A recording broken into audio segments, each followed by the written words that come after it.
자, 지금부터는 상관 분석에 대해서 실행을 해보도록 하겠습니다.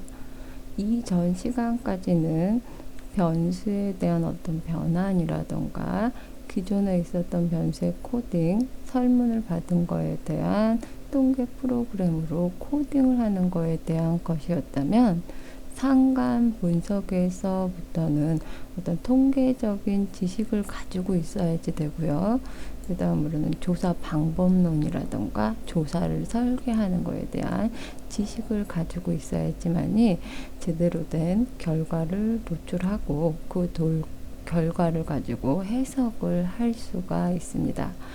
중간에 부가적으로 그 조사 방법론이라던가 통계에 대한 지식을 설명을 드리긴 하겠지만, 그거와 관련돼서 더 확장된 지식에 대해서는 개인적으로 학습을 하셔야지만이 정확하게 데이터를 해석을 하실 수가 있습니다. 자, 상관 분석이라는 거는 처음에 나오게 된 동기가 공분산식에서 두 개의 변수 값들이 갖는 개별 관측치들이 각 변수의 평균으로부터 어느 정도 떨어져 있는가를 나타내는 지표가 공분산이라는 지표이지요. 자, 지금 이 식이 지금 공분산에 대한 식입니다. 그래서 이 식에서 보이듯이 x라는 변수와 y라는 변수가 평균으로부터 어느 정도 떨어져 있는가를 나타내는 지표가 공분산입니다. 공분산은 두 변수 간의 변동을 설명을 해주지만, 변수들에 있어서 특정한 단위가 다른 경우에 그 값이 달라지는 문제가 발생을 합니다. 예를 들자면 미터로 측정을 한 경우에는 x와 y라는 두 개의 변수의 미터 제곱이 되면서 공간으로 단위가 달라질 수 있는 등의 문제가 발생하기 때문에 여기서 나온 것이 상관계수입니다. 여기에서 분석 메뉴에 가서 상관 분석으로 가서 이변량 상관계수를 클릭을 하시면 상관계수에 관련된 대화 상자를 볼 수가 있습니다. 이 대화 상자에서 상관계수로 피어슨과 켄달의 타우와 스피어만이 있는데요. 지금 프로그램 같은 경우에는 22 버전으로 가장 최근 버전입니다. 여기서 제공하는 상관계수는 피어슨 상관계수. 자, 이 피어슨 상관계수를 선택을 하기 위한 조건은 정규분포라고 가정을 하는 경우이죠. 여기서 정규분포라는 얘기는 지금 표본도 있지만 이 표본에 대한 모집단, 그 모집단이 정규분포라고 가정을 하고 추정하는 모수적인 방법의 상관계수가 피어슨 부분이고요. 스피어만이라고 된 부분은 정규분포를 가정하지 않는 비모수적인 방법으로 상관계수를 구할 때, 그랬을 때 스피어만을 선택을 하게 됩니다. 그래서 자료 같은 경우에도 연속적인 자료로 추정이 된 경우에는 피어슨을 선택을 하고요. 자료가 1등, 2등, 3등, 4등처럼 순위 척도로 측정이 된 경우, 순위형 자료라고도 하는데요. 그러한 경우에는 스피어만을 선택을 해야 됩니다.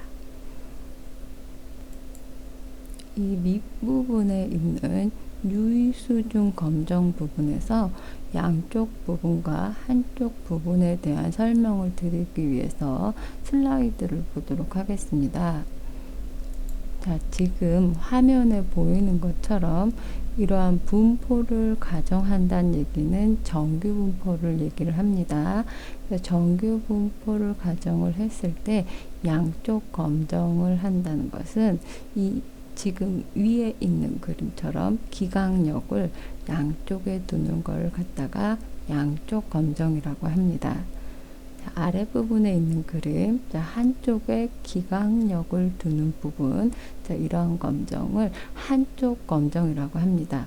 위쪽에 위치시키기도 하고 아래쪽에 위치시키기도 하고 어느 한쪽에 치중해서 하면 그건 한쪽 검정이라고 합니다. 밑에 있는 유의한 상관계수 플러그 같은 경우에는 유의 수준별로 중요성을 별표로 표시하는 부분입니다. 그래서 별표가 3개가 나타내는 경우엔 가장 유의한 경우를 나타내는 표시입니다. 옵션이라고 된 이 부분을 선택해서 대화상자를 불러오면 통계라고 되어 있는 이 부분에서는 평균이라든가 표준 편차를 계산해서 결과값을 얻을 수가 있고요.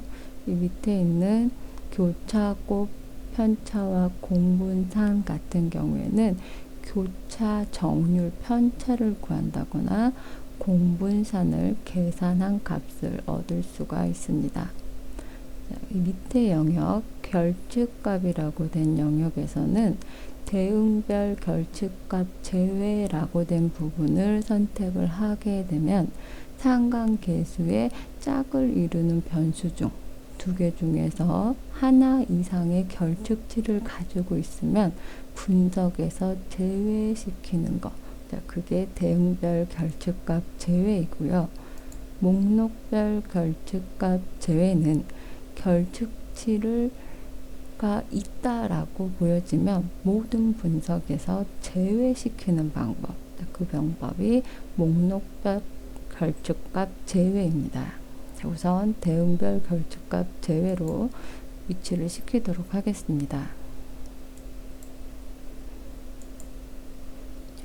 이 상관계수 부분에 있어서 일반적으로 상관계수라고 하면 R이라고 표시를 하고요.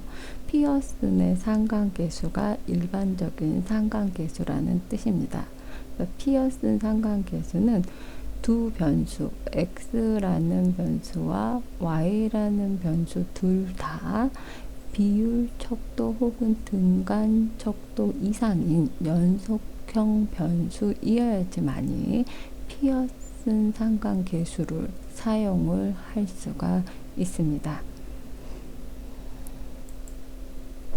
자, 지금 화면에 보이는 수식은 상관계수 수식입니다. 이 수식에서 보이다시피 각 변수의 편차를 그 변수의 표준 편차로 나누어준 것, 이것이 상관계수의 수식입니다. 그래서 이 상관계수는 측정 단위에 따라서 변하지 않는 두 변수 간의 선형적인 관계를 파악할 수 있는 표준화된 공분산이라고도 표현하기도 합니다. 이 상관계수 같은 경우에는 범위가 마이너스 1부터 1까지의 범위를 가지고 있습니다. 그래서 두 변수 간의 관계가 음의 상관 관계인 경우에는 음의 값을 가지고요. 양의 상관 관계인 경우에는 양수로 값이 나타나게 됩니다. 두 변수 사이에 관계가 없다면 상관계수 값은 0으로 나타나게 됩니다. 0인 경우에는 한 변수로 다른 변수를 전혀 예측할 수 없다라는 의미와도 동일한 의미입니다.